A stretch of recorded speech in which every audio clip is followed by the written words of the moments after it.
please introduce you to Michael Stern. And this captivated me, Yale's Hidden Treasures, Mystery of the Gothic Stone Carvings around Yale.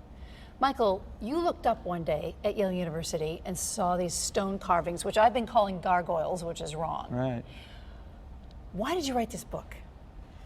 I was born and grew up in New Haven, and I was always enamored with the Gothic architecture at Yale. So as I grew up, I always meandered through the campus. I'd sit down and just, you know, it's just a way of, you know, just sort of getting away and relaxing. And as I got older, I continued to do it. And but you looked up. Most people don't look up. Yeah. Well, what I was doing, one day I was smoking my pipe, and somehow or another, I can blow smoke rings with my pipe. So as the smoke rings are coming out of the pipe, I was following them up, and I saw this, and I'm nearsighted, so I thought I might have been hallucinating. I saw this stone carving. It was the body of a man wearing a tuxedo and tie and tails, and it looked like he had the head of a camel or a donkey or a horse. So I said, it can't be. So I ran back to my apartment, grabbed a pair of binoculars, came back, and I looked up, and I said, sure enough, that's a body of a man with the head of a donkey. What tower was that on? Do you remember? It's on the back of the law building, right near the corner of Grove Street, Wall and Grove Street. And it's at the back of the building. There's hardly anyone ever goes back there. They always go through the main entrance at the front. So very few people have ever seen him.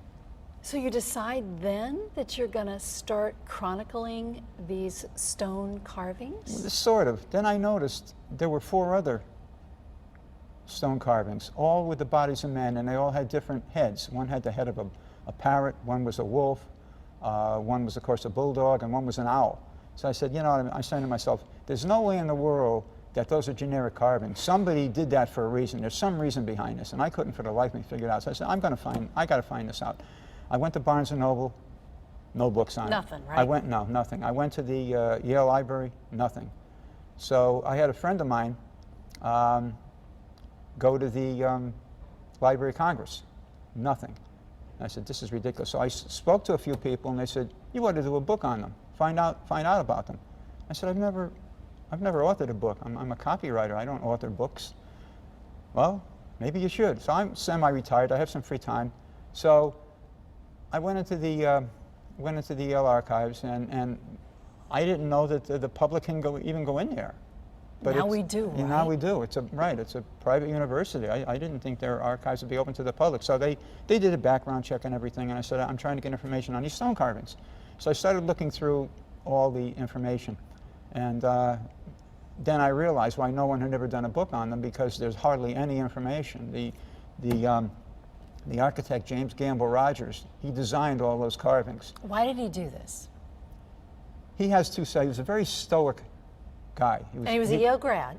Yeah, way back. He graduated, I think, in 1894 or something like that. And they hired him to design all the new Gothic buildings at Yale. There's 16 Gothic buildings. Before that, it was a small campus. And he's a very excellent, detailed architect, but he was very stoic. And he had this alter ego personality, which was very satirical and comical. And he expressed it in the carvings. So those carvings were his... Let's start looking at these, because I'm fascinated by this.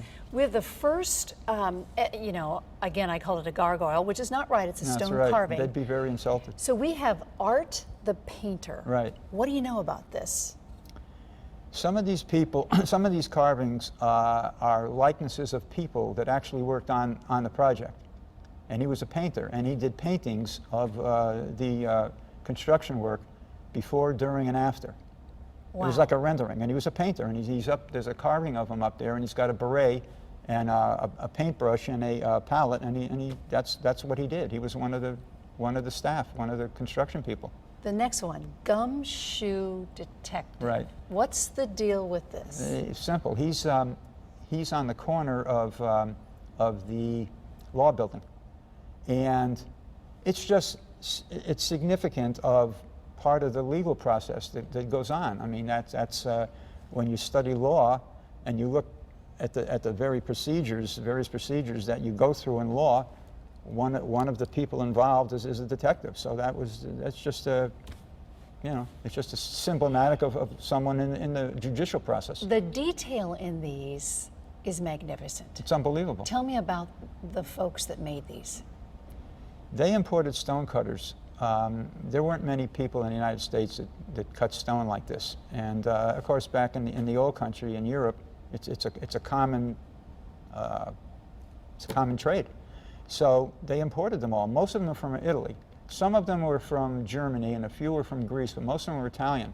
And what happened was James Gamble Rogers would design, he'd come up with the concept and do a sketch and draw the carvings. Then he'd pass it off to his associate, Rene Paul Chamberlain, who was a sculptor. And he would take the drawing and make a three-dimensional sculpture of it, and then he'd give it to the stone carvers, and they would just start chiseling and do these stone carvings. It's amazing, the detail. How many of them are there at Yale?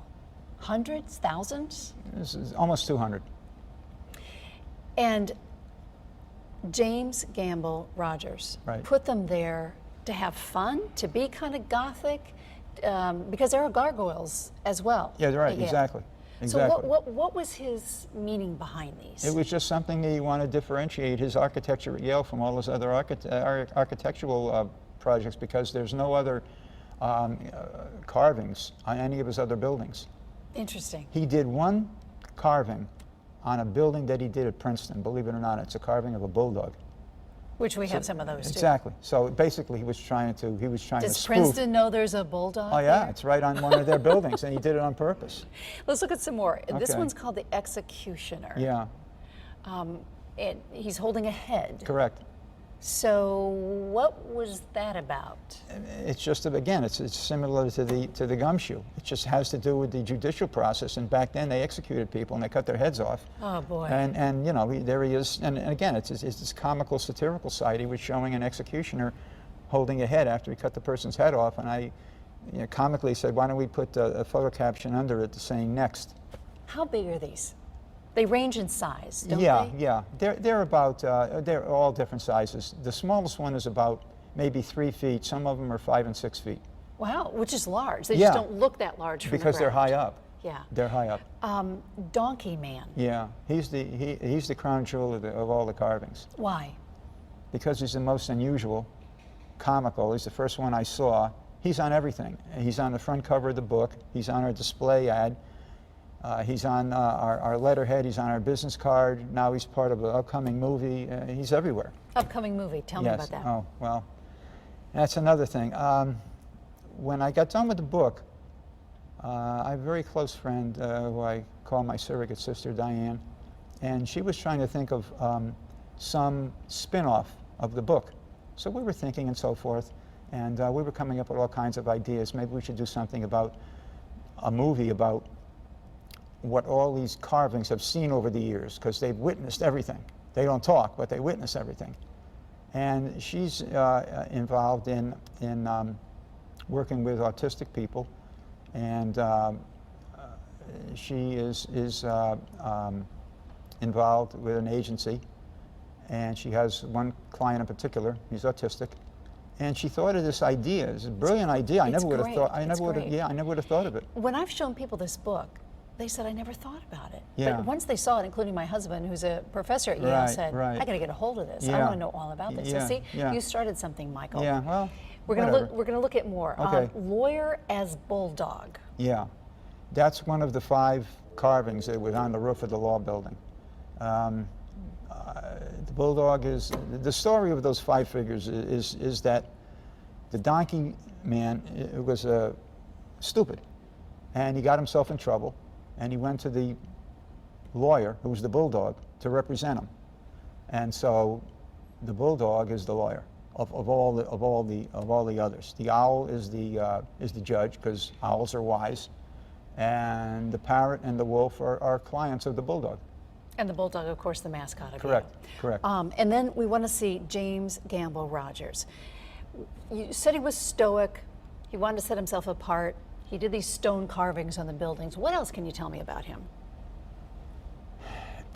They chose him, obviously, because he had gone to the Yale Architectural School, and he worked in New York. He had his office in New York, and he was very an excellent technical architect.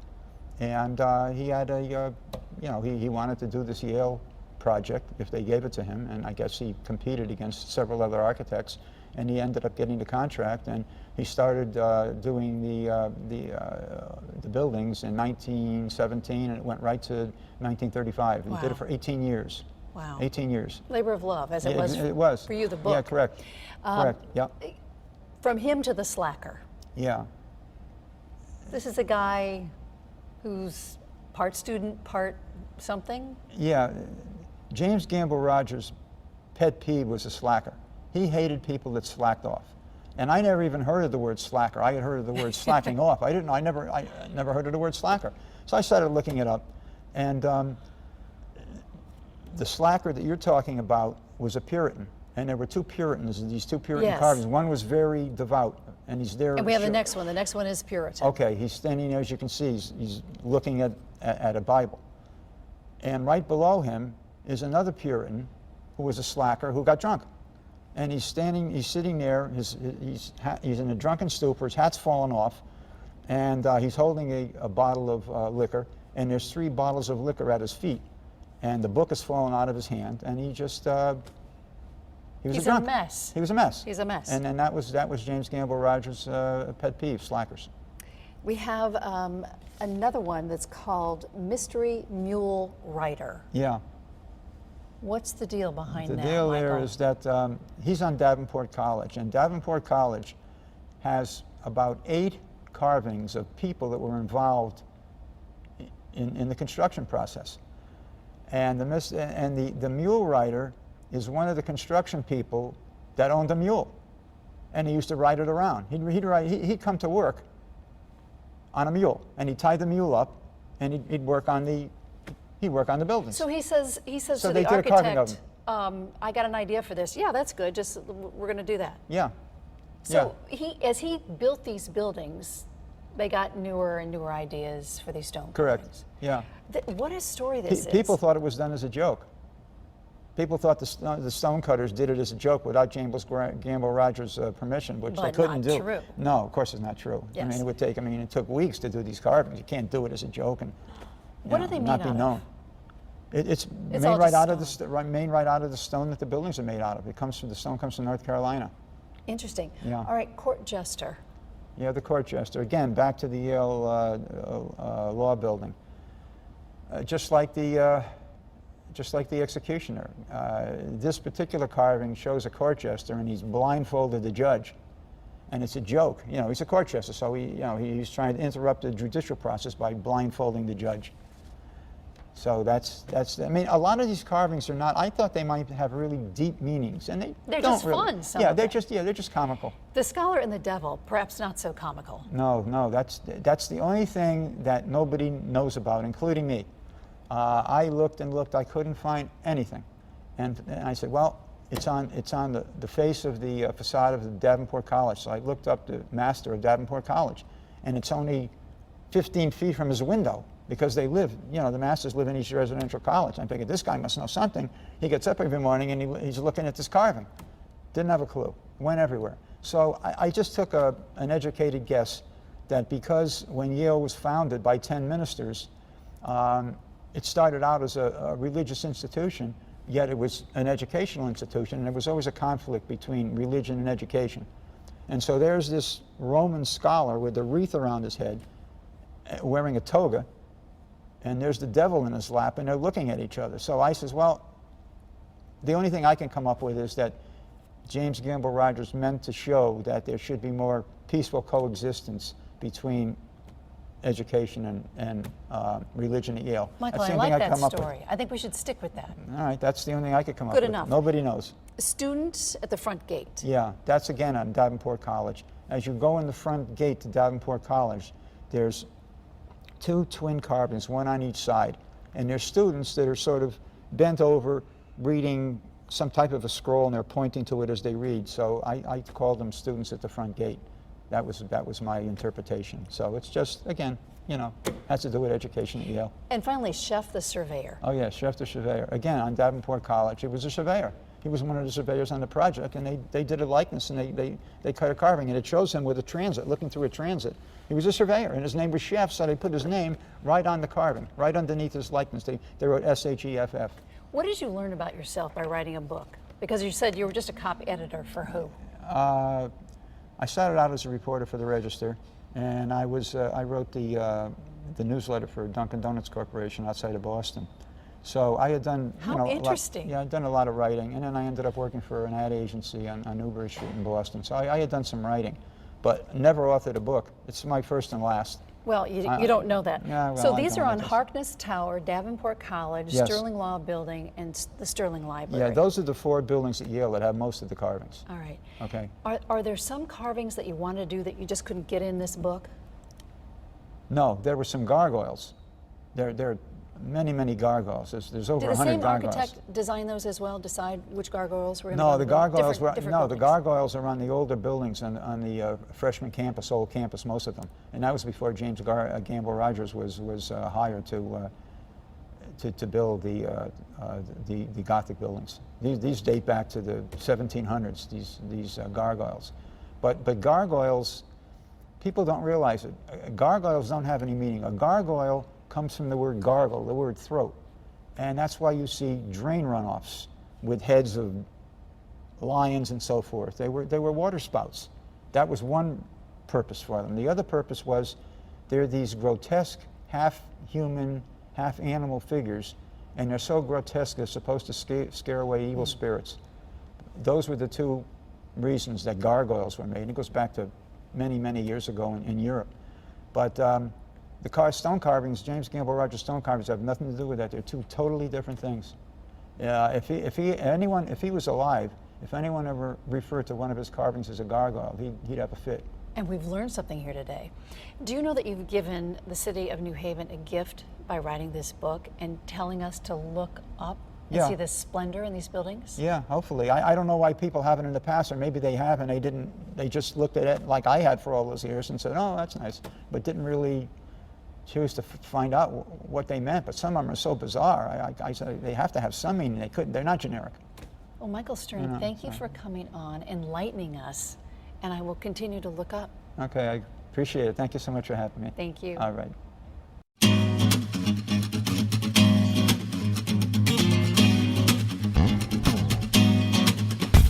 Made a trivial pursuit, spend one this in. Who's this girl? Spend all night kissing, and the was right here. Then who else is missing? Got a little sidetracked to find myself wishing I could find the keys to the door, but it's also a metaphor. Need to keep locked in the grocery store of my mind, just to save time. Skip right ahead to the last ride. The harder we look, the less we can see. Don't you know that you